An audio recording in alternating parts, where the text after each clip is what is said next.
ایمان سے وہ ایمان جس کو اللہ ایمان مانتا ہے. وہ ایمان ہے توحید، رسالت، ختم نبوت، جو بھی اسلام کے ضروری عقائد ہیں.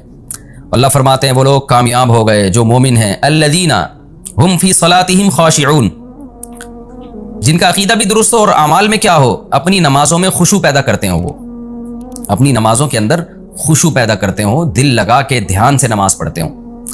کامیاب لوگوں کی قرآن ہمیشہ پہلی علامت جو بیان کرتا ہے نا وہ یہی ہے کہ عقائد درست اور نماز، عقائد درست اور نماز. کوئی بھی غیر مسلم جب مسلمان ہوگا نا، اپنے سب سے پہلا حکم جو اس کو اسلام کا بتانا ہے توحید کے بعد اب نماز پڑھو بھائی. یہاں تک علماء نے لکھا ہے کہ آج آپ کے ہاتھ پہ کوئی غیر مسلم مسلمان ہوا، ابھی مسلمان ہوا اور نماز کا ٹائم میں کچھ وقت باقی ہے، اتنا باقی ہے کہ وضو کر کے تکبیر تحریمہ کہہ سکتا ہے وہ، تو اس پہ نماز فرض ہو جائے گی. وہ یہ نہیں کہہ سکتا ابھی تو میں نیا مسلمان ہوں، ابھی تو میں نماز سیکھوں گا. نہیں بھائی، جیسے تیسے ہو، جتنی آتی ہے اتنی شروع کر دے بس، وہ پھر سیکھتا رہے آرام سے، اس کی نماز اللہ قبول کر لے گا. لیکن اتنا ٹائم اگر غیر مسلم کے پاس ہے نا کہ جیسے فرض کریں کہ مغرب کا ٹائم ختم ہو رہا ہو 7:30 پہ، اور غیر مسلم اسلام ہوا، اسلام اس نے قبول کیا 7:27 پہ، تو 27 منٹ کے بعد 3 منٹ باقی ہیں جس میں وہ وضو کر کے تکبیر تحریمہ کہہ سکتا ہے، اللہ اکبر کہہ سکتا ہے، تو اس پہ نماز فرض ہو جائے گی. اسی طرح جو خواتین حیض اور نفاس کی حالت میں ہوتی ہیں، ان کا مینسز بند ہوئے اور بند ہونے کے بعد اتنا ٹائم ہے کہ وہ غسل کر کے صرف تکبیر کہہ سکتی ہیں، تو ان پہ بھی وہ وقت کی نماز فرض ہو جاتی ہے. اگر نہیں پڑھیں گی تو ان کو قضا کرنی پڑے گی. تو نماز کا بہت اہم مسئلہ ہے. قرآن جگہ جگہ اہل ایمان اور جو کامیاب لوگ ہیں ان کی سب سے پہلی علامت نماز بیان کرتا ہے. تو اللہ نے فرمایا کہ ان کا کام کیا ہے کہ وہ نمازوں میں خشوع پیدا کرتے ہیں، نمازوں کی حفاظت کرتے ہیں. اس کو اللہ نے بعد میں بیان کیا. ابھی تو اللہ یہ بیان کر رہا ہے کہ پڑھتے تو ہیں لیکن کیسے پڑھتے ہیں، خشوع و خضوع کے ساتھ پڑھتے ہیں. تو خشوع میں ظاہری جسم کا خشوع بھی اور باطن کا خشوع بھی. ظاہری خشوع کیا ہے کہ آپ جب نماز میں کھڑے ہوں تو ہلے نہیں. آپ کتنے لوگ ہیں نماز میں کھڑے ہو کے ہر وقت داڑھی کو یوں یوں کرتے رہتے ہیں، کوئی کھجاتا رہتا ہے. بعض لوگ سعودی عرب جاتے ہیں، وہاں عربوں کو دیکھتے ہیں تو وہ کوئی ہل رہے ہوتے ہیں تو کہتے ہیں تو مکہ میں یہ اتنا ہل رہے ہیں نماز میں، تو شاید یہی سنت طریقہ ہوگا. غلط ہے بھائی، وہاں کے علماء بھی اس عمل سے منع کرتے ہیں. تو ایسا نہیں ہے کہ کسی عربی کو آپ نے کوئی بھی دیکھ لیا تو وہی اسلام بن گیا. وہ نمازوں میں آپ کو خشوع پیدا کرنے کی ضرورت ہے، اور خشوع میں ظاہری خشوع بھی باطنی خشوع بھی. اور ظاہری خشوع یہی ہے کہ آپ آرام سے اطمینان سے نماز پڑھیں، جلدی جلدی نہ بھاگیں اس میں. اور جو اٹھک بیٹھک لوگ لگا رہے ہوتے ہیں، بعض لوگوں کو دیکھا ہے رکوع میں جانے کے بعد قوما میں جانے ابھی کھڑے نہیں ہوتے، ایک دم ڈائپ مارتے ہوئے جناب وہ سردے میں چلے جاتے ہیں. میں نے گاؤں میں نماز پڑھائی، میں رکوع میں گیا تو لوگ بھی رکوع میں گئے، پیچھے گاؤں کے لوگ. میں جب سمیع اللہ لمن حمیدہ کہہ کے کھڑا ہوا ہوں تو ابھی میں صحیح طرح کھڑا ہوا نہیں کہ میں نے پبلک کو دیکھا وہ آدھی سے زیادہ جو مقتدی تھے نا وہ سردے میں پہنچ چکے ہیں. اور جب سر ان کا زمین کے قریب گیا نا تو ان کو خیال ہوا امام صاحب تو پہنچے نہیں ہو، تو مجھے یوں منہ کر کے دیکھ رہے ہیں کہ یہ امام وہیں کھڑا ہوا ہے اور ہم تو سردے میں پہنچ چکے ہیں. تو پھر وہیں رک گئے. وہ یہ بھی ان کی بڑی مہربانی تھی کہ انہوں نے وہاں اسٹاپ کر لیا. تو اتنی اسپیڈ کے ساتھ نماز پڑھنا، دھیان نہ لگانا، یہ بہت بری حرکت ہے. تو یہ ہے ظاہری. اور دل کا کیا ہے کہ دل سے آپ اللہ کی طرف متوجہ رہیں.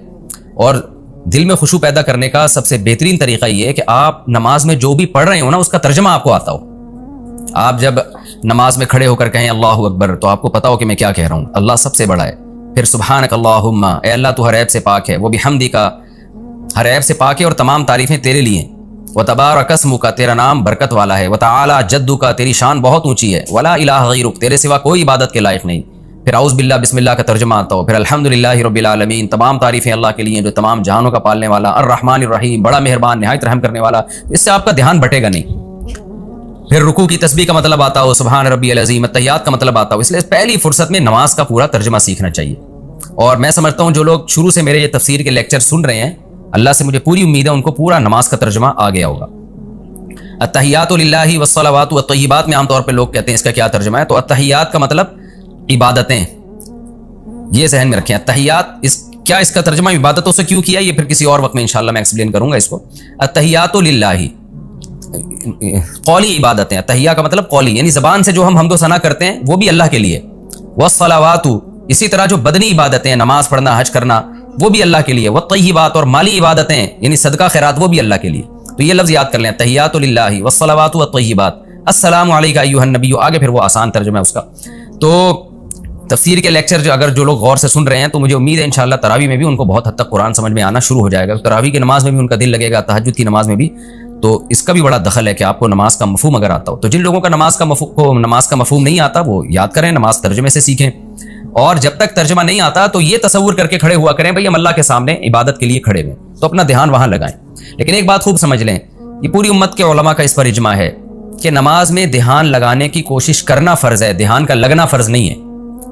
آپ نے پوری کوشش کر لی پھر بھی دماغ نہیں لگ رہا نماز میں، تو اس سے ٹینشن نہیں لینی ہے، پریشان نہیں ہونا ہے کہ جو آپ جتنا آپ کر سکتے تھے آپ نے کر لیا، اس سے زیادہ کہ آپ شریعت میں مکلف نہیں ہیں۔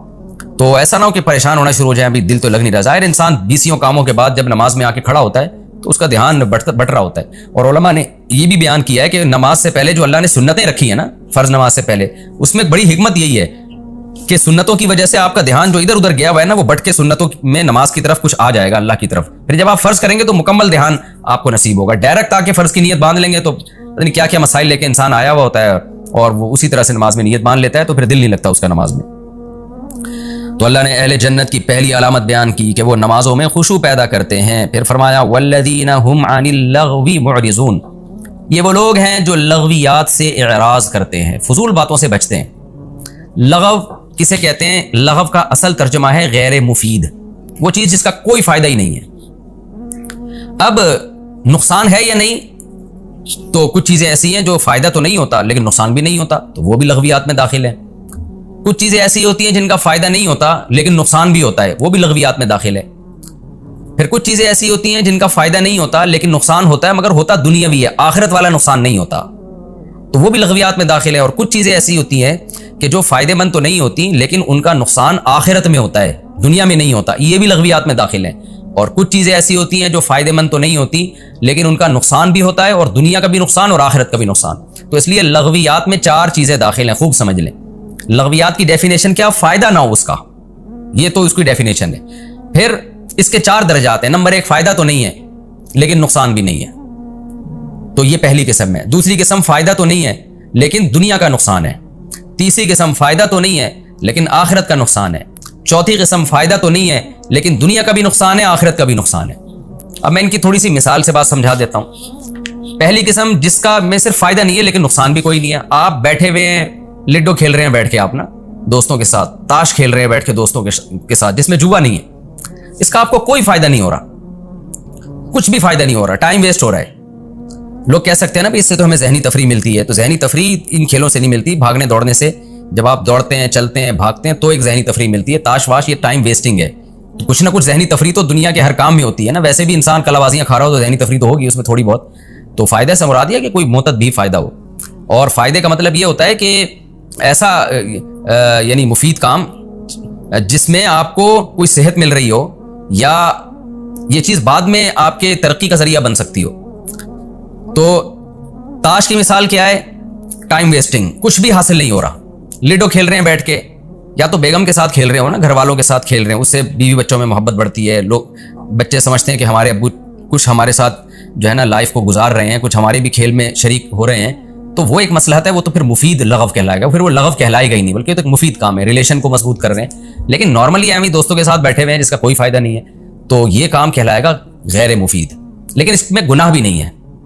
اگر آپ نماز ضائع نہیں کر رہے، اگر آپ کوئی یعنی شریعت کے کوئی لازم حکم ہے اس کو نہیں توڑ رہے، بیوی بچوں کے حقوق ادا کر رہے ہیں، مخلوق کے حقوق ادا کر رہے ہیں، تو پھر ویسے ہی ٹائم گزارنے کے لیے آپ بیٹھے ہوئے ہیں، تو یہ کام غیر مفید کہلائے گا، لغو کہلائے گا، مگر اس میں گناہ نہیں ہوگا آپ کو۔ زیادہ سے زیادہ یہ کہا جائے گا ٹائم ویسٹ کر رہا ہے، اور جو اللہ نے اہل جنت کی اعلیٰ درجے کے جنتیوں کی جو علامتیں اللہ نے بیان کی ہیں، وہ علامتیں اس میں نہیں پائی جاتی ہیں، تو اتنی ملامت تو کی جائے گی لیکن گناہ نہیں ہوگا اس میں۔ تو جیسے کہ بہت سے لوگ ایسے کام کر رہے ہوتے ہیں، کرکٹ کے میچ دیکھ رہے ہیں سارا دن بیٹھ کے، وہ کہتے ہیں ہم جو ہے نماز کے ٹائم پہ تو نماز پڑھ لیتے ہیں، لیکن سارا دن بیٹھ کے اپنے ٹائم کو ویسٹ کر رہے ہوتے ہیں۔ تو اللہ نے ایسے لوگوں کو ایک برے طور پہ بیان کیا ہے کہ لغویات سے جو اہل ایمان لوگ ہیں، جو کامل درجے کے مومنین لوگ ہیں، جو واقعی حقیقی کامیاب ہیں، وہ یہ فضول چیزوں سے اوائڈ کرتے ہیں، اجتناب کرتے ہیں۔ ہم نے دیکھا ہے تبلیغ میں جو لوگ وقت لگاتے ہیں، 4 مہینے لگا لیے اور زیادہ ٹائم لگا دیا، تو آٹومیٹیکلی ان کو ان لغویات سے نفرت ہو جاتی ہے کہ میں کیوں، وہ پاگل سارا دن ٹی وی میں وہ کرکٹ کھیل رہا ہے بیٹھ کے، اس کے یعنی ٹیلی ویژن اس کے چینل کو دکھا رہا ہے، وہ پاگل ہے، میں تھوڑی پاگل ہوں، مجھے کیا ملے گا اس کا سارا دن بیٹھ کے میچ دیکھتا رہوں میں۔ ذہنی تفریح کے لیے تو 1 آدھ گھنٹے کا کوئی کلپ دیکھ لینا بھی کافی ہے، تو 1 گھنٹہ تو میں نے زیادہ بول دیا، کوئی 10-15 منٹ کا کوئی پروگرام دیکھ لینا بھی کافی ہے جس میں کوئی گناہ کی چیز نہ ہو۔ یہ جب اس کو لغو مانا جائے، ورنہ کرکٹ میں تو آج بہت سارے منکرات بھی شامل ہو گئے ہیں۔ تو والذین هم عن اللغو معرضون، اللہ کہتے ہیں کہ ہمارے جو نیک بندے ہیں، اعلیٰ درجے کے لوگ ہیں، وہ فضول چیزوں سے اوائڈ کرتے ہیں۔ تو اس کا پہلا درجہ کیا ہوا؟ وہ فضول جس کا کوئی فائدہ نہیں ہے۔ تو اس کی میں نے آپ کے سامنے 2-3 مثالیں دے دی کہ آپ بیٹھے ہوئے ہیں، دوستوں میں گپ شپ لگا رہے ہیں، کوئی فائدہ نہیں ہے اس گپ شپ کا, ٹائم ویسٹنگ ہے, لیکن لگائے جا رہے ہیں. جیسے گٹر کے ڈھکنوں پہ آپ نے دیکھا ہوگا لڑکے بیٹھے ہوئے ہوتے ہیں, اپنے ٹائم ویسٹ کر رہے ہوتے ہیں. تو یہ بھی وہ گناہ ہے جس میں وہ لغو ہے جس میں گناہ تو نہیں ہے, لیکن یہ بے برکتی کا ذریعہ بنتا ہے. زندگی میں اچھے لوگوں کا کام نہیں ہے ان چیزوں میں پڑنا, اور بالآخر یہ چیزیں انسان کو آہستہ آہستہ گناہوں کی طرف بھی لے کے جاتی ہے. لغو کا دوسرا درجہ یہ ہے کہ فضول کام ہو, کوئی فائدہ نہیں ہے لیکن نقصان ہے, اور وہ نقصان دنیا کا نقصان ہے, آخرت کا نقصان نہیں ہے. مثال کے طور پر آپ بے تحاشا چائے پی رہے ہیں, آپ بے تحاشا سگریٹ پی رہے ہیں. تو سگریٹ ایک اختلافی مسئلہ ہے, ہماری رائے کے مطابق گناہ نہیں ہے, مکروہ ناپسندیدہ ہے. اب یہ بھی ایک لغو کام ہے جس میں آپ کو شاید اس فتوے کی روح سے کہ حرام نہیں ہے, آخرت میں شاید سوال نہ ہو, لیکن دنیا کا آپ بیڑا غرق کر رہے ہو, اپنی صحت کو برباد کر رہے ہو. چائے بلا وجہ کی صبح شام پی کے آپ نے اپنے معدے کی ایسی کی تیسی کر دی ہے. بہت سارے لوگ ہمارے ایسے بھی فضول کام کر رہے ہوتے ہیں جو ہیں بھی فضول. کثرت کی بات کر رہا ہوں چائے کی, نارملی یہ چونکہ ڈاکٹروں کا ٹاپک ہے میں اس میں بھی بیچ میں نہیں گھسنا چاہتا, لیکن کثرت سے چائے پینا, سگریٹ کثرت سے پینا, اور اس طرح کے بہت سارے الٹے کام ہم کر رہے ہوتے ہیں جن کا کوئی فائدہ نہیں ہے بلکہ دنیا میں ان کا نقصان ہے. آخرت میں فتوے کی روح سے تو ٹھیک ہے کہ کوئی گناہ نہیں ہے, اس لحاظ سے کہا جا سکتا ہے کہ اللہ تعالیٰ کو یہ قیامت میں سوال نہیں پوچھیں گے تم نے 2 کے بجائے 6 کپ چائے کیوں پی, یا یہ کام تم نے کیوں کیا. تو آخرت میں تو قرآن کے الفاظ کے ان تجتنبوا کبائر ما تنہون عنہ نکفر عنکم سیئاتکم, بڑے بڑے گناہوں سے بچ گئے تو چھوٹی موٹی خطائیں معاف کر دوں گا میں. تو آخرت کے معاملے میں تو اللہ کی رحمت اللہ کے غضب پہ غالب ہے. لیکن ہاں کوئی اتنی سگریٹ پی رہا ہے کہ یقینی طور پر اس کو نقصان ہونا شروع ہو جائے تو پھر آخرت کا بھی نقصان ہوگا. یا کوئی اتنی چائے کافی پینا شروع کر دے کہ ڈاکٹر کہہ رہے ہیں بھائی تیرا بیڑا غرق ہو رہا ہے, اور پھر بھی نہیں چھوڑ رہا, تو پھر یہ چونکہ دنیا میں یقینی ضرر ہو رہا ہے نا, تو پھر آخرت میں بھی نقصان ہوگا اس کو. تو بہرحال کچھ کام ایسے ہوتے ہیں جن کا دنیا میں ہمیں نقصان ہوتا ہے. آپ زیادہ پیسے کما سکتے تھے دنیا کے لیے, لیکن آپ ٹائم ویسٹ کر کے نہیں کما رہے, تو آخرت کا اس لحاظ سے نقصان نہیں ہے کہ اللہ آپ سے سوال نہیں کرے گا تو نے اتنا پیسہ کیوں کمایا, اتنا کیوں نہیں کمایا. لیکن دنیا میں نقصان ہوگا, لوگوں کے تانے ملیں گے آپ کو, اور لوگ الٹی باتیں کریں گے آپ کے بارے میں, اور سست کے تانے ملیں گے آپ کو. تو ایسے بہت سارے کام ہیں جن میں ہمیں کرنے سے دنیا کا نقصان ہوتا ہے مگر آخرت کا نہیں ہوتا. آخرت کے نقصان کا مطلب یہ ہے کہ سزا نہیں ملے گی آخرت میں, لیکن یہ والا آخرت میں نقصان ہوتا ہے کہ آپ دنیا کے نقصان سے بچ کے آخرت میں بھی اونچے درجات حاصل کر سکتے تھے. ان درجات سے آپ محروم ہو جائیں گے. بہرحال جیسے ایک آدمی زیادہ پیسہ کما سکتا تھا تو زیادہ صدقات و خیرات کرتا, اب دنیا میں زیادہ پیسہ نہیں کما رہا سستی کی وجہ سے, تو آخرت میں یہ نقصان تو ہوا کہ اس کی ترقی نہیں ہوگی جتنی مالداروں کی ہو رہی تھی. صدقات و خیرات کا ثواب اس کے اعمال میں نہیں ہوگا, یہ نقصان تو ہوگا, لیکن میری مراد نقصان سے یہ کہ اس کو سزا ملے, تو سزا نہیں ملے گی اس کو قیامت کے دن. تو جب میں کہہ رہا ہوں نا کہ آخرت میں نقصان نہیں ہوگا, اس نقصان سے میری مراد ہے جہنم میں نہیں ڈالا جائے گا, اس کو سزا نہیں ملے گی. باقی جنت کی ترقیوں میں جو نیچے آئے گا وہ نقصان تو ہے, تو یعنی ترقی کے لحاظ سے جو نیچے آئے گا. تو دوسرا درجہ کیا ہوا, وہ کام آپ کر رہے ہیں لغو میں جس میں دنیا کا کوئی فائدہ نہیں ہے لیکن بلکہ دنیا کا نقصان ہے. تو یہ لغو جو ہے یہ بھی اہل ایمان اس سے بھی اجتناب کرتے ہیں. تیسرا اس سے اوپر کا درجہ کیا ہے کہ وہ لغو کام کرتے ہیں جس سے دنیا میں تو نقصان نہیں ہو رہا لیکن آخرت میں نقصان ہو رہا ہے. تو یہ تمام حرام کام, رشوت لے کے پیسے کما رہے ہو آپ, اور جو مختلف طریقوں سے آپ ناجائز, یا فرض نماز چھوڑ کر آپ کسٹمر کے پاس بیٹھے ہوئے ہو تاکہ کسٹمر کا رش ہے تو پیسہ زیادہ کما رہے ہو, تو یہ وہ چیز ہے جس سے دنیا تو آپ کو حاصل ہو رہی ہے لیکن آخرت کا بیڑا غرق ہو رہا ہے. تو یہ چیز بھی لغو میں داخل ہے. اور چوتھا وہ کام جس سے آخرت بھی جا رہی ہے دنیا بھی جا رہی ہے اور اس کا فائدہ بھی نہیں ہے. تو وہ تمام کام جس سے دنیا بھی جا رہی ہے, وہ تمام گناہ, بہت سے نشہ کرتے ہو آپ, چرس پیتے ہو, آئس لیتے ہو, ہیروئن پیتے ہو, یہ دنیا کا بھی بیڑا غرق اور آخرت کا بھی بیڑا غرق. تو یہ تمام کی تمام چیزیں اللہ کہتے ہیں اہل ایمان جو ہے ان تمام کی تمام لغویات سے اعراض کرتے ہیں. تو آج سے عزم کر لیں ہم ان تمام لغویات سے اعراض کریں گے. ہاں وہ لغو جو دیکھنے میں لغو لگتا ہے حقیقت میں لغو نہیں ہے. وہ کون سا لغو ہے کہ آپ ایسا کام کر رہے ہو جس کا بظاہر فائدہ نہیں ہے لیکن بعد میں اس کا بڑا فائدہ ہے آپ کو. جیسے بعض دفعہ انسان بہت تھک جاتا ہے دماغی کاموں سے, دوستوں کے ساتھ بیٹھا ہوا ہے گپے مار رہا ہے. اب دیکھنے میں تو لگے گا کہ جی یہ تو فضول ٹائم ویسٹ کر رہا ہے, لیکن وہ ٹائم ویسٹ نہیں کر رہا بلکہ وہ اپنے دماغ کو ریلیکس کر رہا ہے تاکہ آگے دماغی کام کر سکے. وہ جو لوگ سارا دن صرف سونا جاگنا اور پڑھائی کے علاوہ ان کا کوئی کام ہی نہیں ہوتا, تو میں نے دیکھا ان کی اوپر کی سیٹنگ آؤٹ ہو جاتی ہے, وہ کھسک جاتے ہیں. تو اس لیے انسان کو اپنی زندگی میں مزاح بھی چاہیے, تفریح بھی چاہیے, گپ شپ بھی چاہیے, آؤٹنگ بھی چاہیے. تو یہ تمام کام اگر آپ اس نیت سے کرتے ہیں, دوڑنا, بھاگنا اور طنز و مزاح کرنا, بعض دفعہ انسان شاعری سنتا ہے اپنے ذہن کو ریلیکس کرنے کے لیے, تو یہ تمام کام جو انٹرٹینمنٹ کے کام ہیں, اگر اس انٹرٹینمنٹ کے پیچھے کوئی اچھا جذبہ ہے کہ اپنے دماغ کو میں غیر ضروری تھکاوٹ سے بچاؤں تاکہ میرا دماغ مفید کاموں میں استعمال ہو سکے, تو پھر یہ کام صرف جائز نہیں ہے بلکہ باعث ثواب ہے. یہ پھر وہ لغو میں دیکھنے کی حد تک ان کو لغو کہا جائے گا, حقیقت میں وہ لغو ہے ہی نہیں. والذین هم للزکاۃ فاعلون, اللہ فرماتے ہیں یہ وہ لوگ ہیں جو زکاتوں کو ادا کرنے والے ہیں. اس کی 2 تفسیریں کی گئی ہیں. 2 کیوں کی گئی ہیں یہ میں آپ کو بتا دوں. زکوٰۃ کا لفظی ترجمہ تو زکوٰۃ ہی ہے. اب بہت سے علماء نے کہا کہ بھئی اس سے زکوٰۃ مراد ہے کہ کیونکہ قرآن کہہ رہا ہے والذین هم للزکاۃ فاعلون، یہ زکاتوں کو ادا کرنے والے ہیں. اور ان کی دلیل یہ بھی ہے کہ قرآن ہمیشہ نماز کے ساتھ زکوٰۃ کا تذکرہ کرتا ہی کرتا ہے. کبھی ایسا ہوا نہیں ہے قرآن میں کہ نماز آئی ہو زکوٰۃ نہ آئی ہو ساتھ میں. تو یہ کیسے ہو سکتا ہے اس موقع پہ اللہ نماز کا تذکرہ کریں زکوٰۃ کو چھوڑ دیں؟ لہذا انہوں نے یہ تفسیر کی کہ بھئی یہ زکوٰۃ سے زکوٰۃ ہی مراد ہے.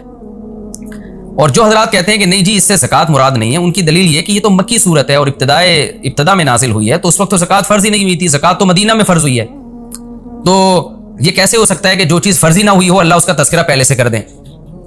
تو دونوں باتیں ملتی ہیں اور دونوں طرف کہا گئے مفسرین گئے ہیں اور دونوں قول مضبوط ہیں.